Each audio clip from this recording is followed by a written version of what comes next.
Hello, everybody, and welcome to another edition of Inside Guns with your host, me, the Yankee Marshal. Today, I want to answer a question from a viewer. They asked me, is there one gun that stands out as probably the best gun, or at least most interesting gun, introduced in the recent past, say 10 years or so, that even though it was a really good gun and had great potential, totally flopped, was a total failure? And I thought that was an interesting question. And I thought, I actually have a gun in mind for what that would be. Because there is a gun that when it was coming out, I was looking forward to it. I was going to buy it. But then the manufacturer pissed me off and I was like, I'm not going to buy that gun. And then I never really heard much about it. It just kind of went out of fashion. And it was the XDE from Springfield Armory. And if you're not familiar with this gun, I'm not surprised. It didn't do well. In fact, it's discontinued now. All variants of it are discontinued. And you might be saying, okay, well, what was it about this gun that was nice? Well, I just think it was a nice addition to a very specific type of gun. See, this was a polymer framed gun, but also it was a very small polymer framed gun that was double action, single action, hammer fired with a safety decocker. There's not a lot of those around, and the ones that are around are usually much larger than this gun. Now, this gun did come in multiple sizes, and it also came in multiple calibers. It came in 9mm and 45 ACP. Now, in the 9mm version, you had a 3.3-inch barrel or a 3.8-inch barrel. In the 45 version, you had a 3.3-inch barrel or a 4.5-inch barrel to make better use of the round. So, came in a different set of sizes and different calibers there, 2 different calibers. And like I said, double action, single action, hammer fired with a manual safety decocker. Those are rare. You don't see those very often nowadays.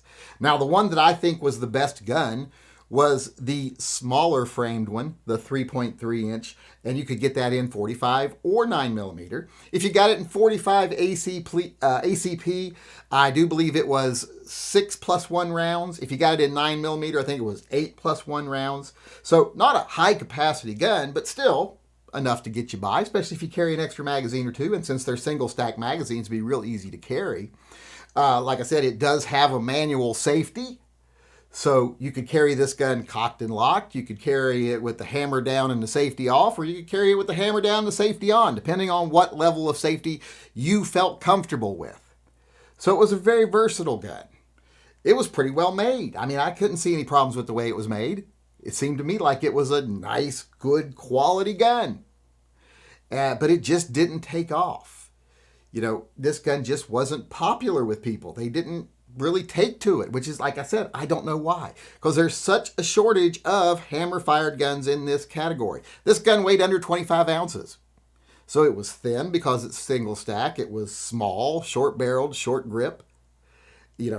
Polymer, so it was lighter weight, like I just mentioned. So this gun had a lot of things going for it, but it just flopped. It was a fail. And I think it might have been because it did come out right at the time a lot of people were finding out about what Springfield Armory did as far as making deals with legislatures, with the legislature about anti-gun laws. They were okay with them as long as they didn't affect them. And I think that actually hurt this gun, kept it from getting good sales, and now it's gone. It is no longer in production at all. So that right there is probably what I would say is probably one of the better guns, at least one of the guns with the most potential to come out over the last 10 years or so that just flopped, just didn't make it at all. In fact, now it is no longer in production, as I already said, which is a shame because there's just not a whole lot of hammer-fired, small, especially polymer-framed handguns on the market today. I think this would have been a nice gun to kind of fill that niche, but it just didn't rub people the right way, I guess. And nobody bought it, or at least very few people bought it, and now it's no longer around. So I guess I would say that's definitely a fail. Now, before I go, I do want to say one more thing. A lot of people are going to be like, why are you promoting Springfield Armory when you don't like them? And you mentioned what they did against the Second Amendment. Why would you promote them? I want to remind people once again that when I'm suggesting guns to people or reviewing guns, I have to be objective. I have to judge the gun on its merit. Because here's the thing. If I talk good or bad about a gun and I influence someone to buy it or don't buy it, I want them to do that based on the quality of the gun and how capable that gun would be of defending them. This is a very serious subject. So I can't let my personal opinions of a company stand in the way of me saying what is a good gun and what's a bad gun. Now, if there's a company I don't like that makes a bad gun, I'll gladly talk shit about them. Kel-Tec. But if it's a good gun, I want people to know that because they might be out shopping for guns. That gun might be available for them. They might need one. And I don't want them to pass over it. And it could have been a very good gun for them. But I don't want them to pass over it because I said something shitty about it. I mean, like I said, I think guns are too serious of a topic. I have to be objective. I can say a gun's a good gun and not like the producer. It's just like with Canics. I think they're great guns.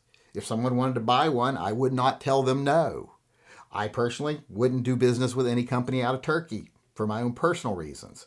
But it's a good gun.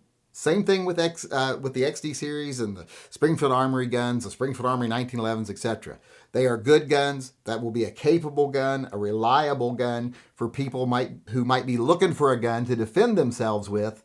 And those guns might be in their price range and in their vicinity, but they might think bad things of them if I said bad things about them. No, I'm going to say the truth about the guns.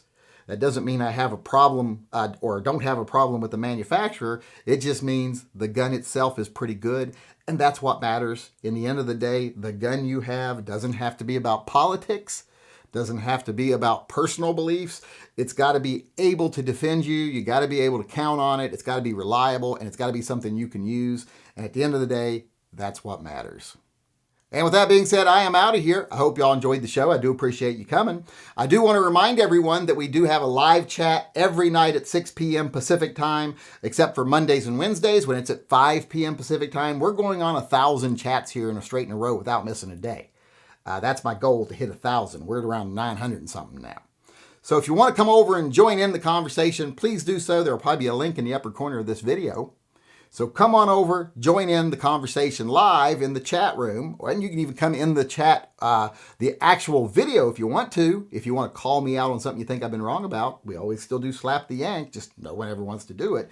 But if you want to, you can do that. So hopefully I'll see you at the live chats. But if not, I just want to remind everyone out there to always carry and stay safe until I do see you again.